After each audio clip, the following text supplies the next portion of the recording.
Welcome back, and in today's video I'll be showing you how to match your app icon colors with a wallpaper on your iPad running iOS 18. So first enter Jiggle Mode, and to do this, long press on an empty space on your home screen.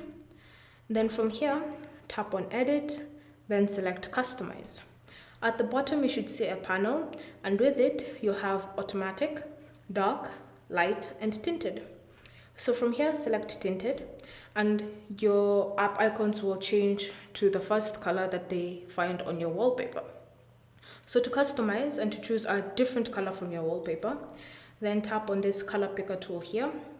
Then use this to find the perfect color you want to use. So you can move it, you can use a green, a blue, a maroon, red, it's up to you. Then once you find the color, you should notice, when you let go of the screen, you'll notice that the icons have changed to that specific color. And you can use this slider to increase or decrease the opacity of the color that you've chosen.